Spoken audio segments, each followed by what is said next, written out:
Kuliah Hayati. Di video kali ini aku mau menjawab pertanyaan dari teman kita. Kemarin udah nanya di DM Instagram aku. Namanya Aminah Nurapni. Ini tentang ruang guru. Kita dengerin aja pertanyaannya. Dia kirim dari Kak, aku mau nanya, kalau misalkan nih pas role play itu dengar nggak guys? kayak misalkan ada pertanyaan gitu dari murid soal misalkan, Kak, kalau untuk dijamin nggak kalau masuk ruang guru bakalan Keterima. lolos atau bakalan masuk universitas negeri atau dan yang lain-lainnya, dijamin nggak tuh? Atau enggak kalau misalkan ada pertanyaan, Kak, kalau aku kan udah masuk GO nih, gimana? Jawabnya gimana tuh, Kak? Oke.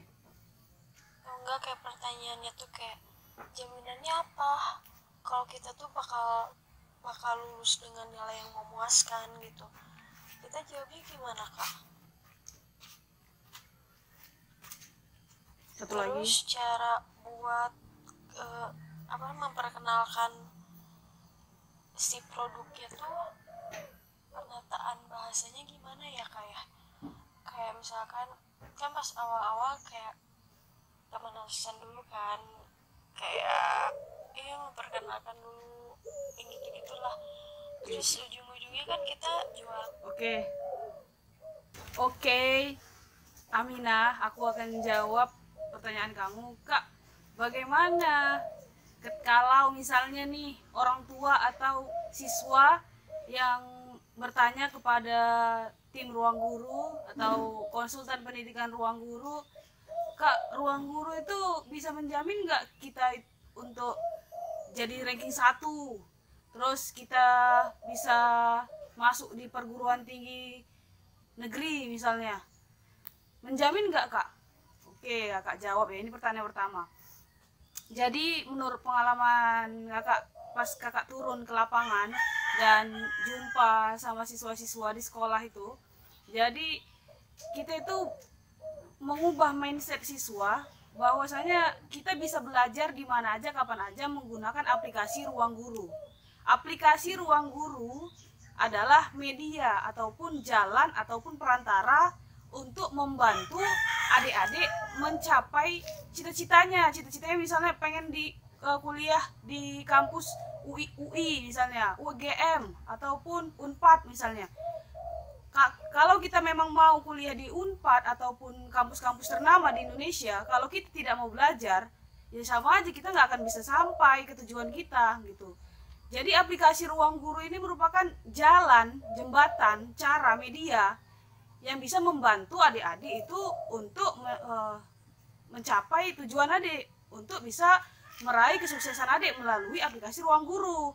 Ruang guru tidak bisa memberikan kepastian menjamin kalau misalnya adik malas belajar.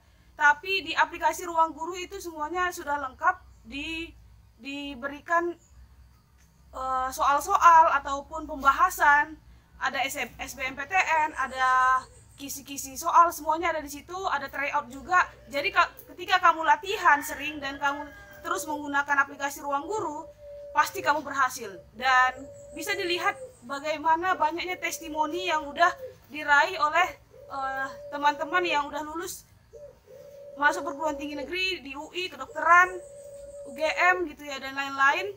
Dan mereka itu menggunakan aplikasi ruang guru. Bahkan ada yang tidak memiliki uang orang tuanya, tetapi dia berusaha anak itu menabung untuk beli paket di ruang guru, dia serius belajar dan dia mendapat beasiswa dari kampus ternama di Indonesia. Mungkin itu yang bisa disampaikan. Dan dan pertanyaan yang kedua adalah bagaimana cara meyakinkan klien meyakinkan siswa-siswa agar mereka itu beli aplikasi ruang guru, ya kan?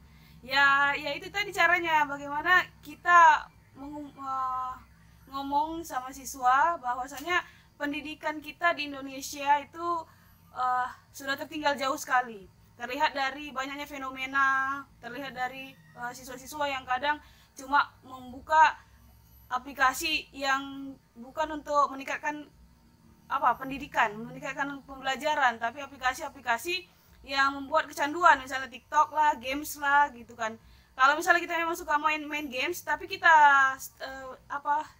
kita harus stabil, netral gitu. Jadi harus game 50 dan pendidikan 50. Jadi kita harus sering juga buka aplikasi Ruang Guru, jangan lebih sering buka aplikasi games ataupun TikTok ataupun aplikasi yang lain gitu.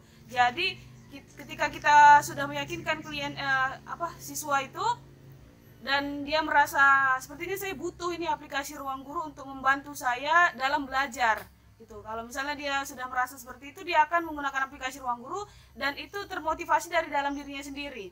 Bahkan kemarin pernah ada siswa yang kami datangi sekolah, dia itu buat khusus buku untuk Ruang Guru, untuk aplikasi Ruang Guru. Jadi dia belajar seperti belajar di sekolah gitu. Jadi dia buat buku catatan sendiri, dia nonton video di aplikasi Ruang Guru dan itu berhasil, dia meningkatkan prestasinya melalui aplikasi Ruang Guru. Jadi itu aja yang bisa aku sampaikan. Kalau ada kurang dan lebihnya aku mohon maaf. Assalamualaikum warahmatullahi wabarakatuh. Oke guys, jadi aku mau jawab juga pertanyaan dari teman kita yang udah nanya di kolom komentar di YouTube. Aku lanjut lagi ya, padahal udah ditutup tadi. Jadi pertanyaannya adalah, Kak mau tanya batas minimal poin yang harus dicapai supaya lolos tes tulis sesuai bidang berapa ya Kak? Maksudnya batas minimal poin yang harus dicapai. Jadi kalau untuk pertanyaan seperti ini yang tahu itu hanya AM sama leader.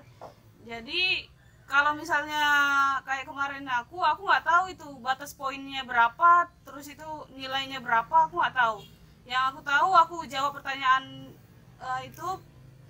pertanyaan tes tertulis itu, dia kayak tes tertulis itu setelah semua kita mengikuti ujian role play dan itu di terakhir tes tertulis, dia menggunakan komputer, nanti kita disuruh ada bitly gitu, kita isi, ada pertanyaan-pertanyaan dari Ruang Guru tentang produk-produknya dan kita harus jawab berupa pertanyaan esai gitu. Jadi itu gak terlalu banyak juga, itu tentang pengetahuan tentang Ruang Guru dan pendapat-pendapat kawan tentang Ruang Guru. Jadi aku nggak tahu poin-poinnya berapa dan itu hanya yang tahu mungkin hanya leader dan AM.